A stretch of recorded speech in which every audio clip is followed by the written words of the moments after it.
That's the best taco I've ever had in my life. Like, hands down.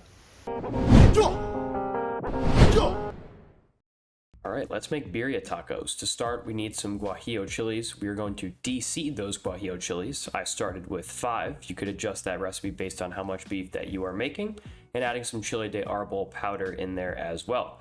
Adding some cumin and some water after the chilies have been nice and fragrant. And we're covering in about 1 cup of water. Once you've added that water, go ahead and cut the heat and cover with a lid for about 10 minutes, ensuring that those chilies get nice and soft.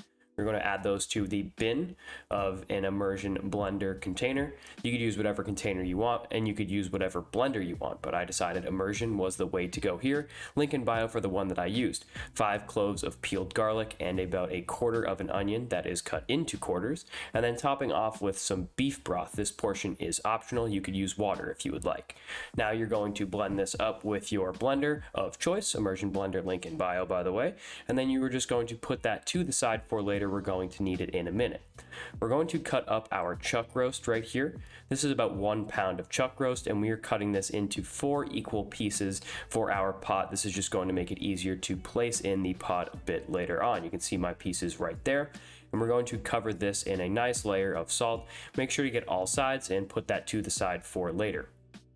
We're going to work on some short ribs now. These are actually going to be seared. The chuck roast is not. So we're salting again generously, and then we're adding to a pot that is very, very hot. And we are putting these bones side up. We don't need to sear the bones. We're just going to make sure all sides of this short rib is cooked, and it should look something like that once you are done on all sides. Doesn't need to be cooked all the way through. Next, we're going to throw those into our pot along with 5 peeled whole tomatoes and all of our chili mixture that we blended earlier. Make sure to get everything out of there. It is liquid gold, and it's going to give this taco a nice spice. We're going to add some more beef broth here just to fill about halfway up into our short ribs. So these want to be about halfway up the short ribs, as you can see right here. And I'm just checking to make sure right there that everything is good.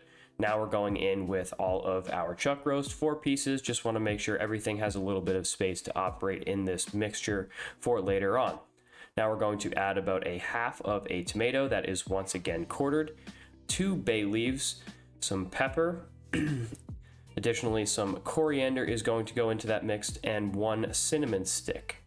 You could use Mexican cinnamon sticks if you would like. I just use regular cinnamon. Now this is going into a 325-degree oven uncovered for about 1.5 hours. And once that 1.5 hours is up, we're going to pull that out of the oven. We're not done, but we're going to flip this over. You can see the browning that got onto the top of all of that meat, and we want to ensure that on all sides. So that is while we are flipping over and back into the oven for another 1.5 hours.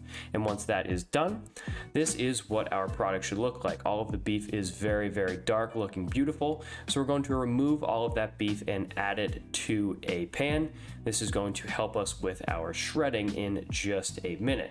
So make sure to get all of the beef out of there, and you can see these short ribs are beautiful, quite literally fall off the bone. That one came off incredibly easy. You can see that this is really tender. I was able to put through it with a butter knife and just shred that up as best you can. You can shred it up more or less if you would like. I ended up doing a little bit more than that. Now you want all of that liquid from the tacos. Please use a better method than I did. You want to get a colander. I don't have one of those, so we're going to need to work on that later on. But now we can work on assembling these tacos. So we're dropping into the consommé that we just made, dropping on top of a ripping hot cast iron pan. You could use a regular pan if you would like. Next up, go in with a little bit of shredded Oaxaca cheese. That is Oaxaca, I'm pretty sure, but it's pronounced Oaxaca. Once that is a little bit melted, you're going to add some of your pulled beef that you have created from earlier, and don't be skimpy on this. You worked hard for this, so you deserve a nice beefy taco.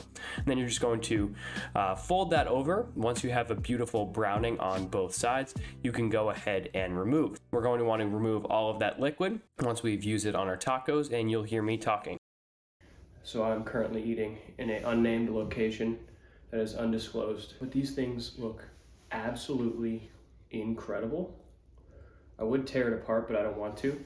I just top these off with some sweet onion and some cilantro. We're gonna go ahead and dip it into our sauce and just take a bite.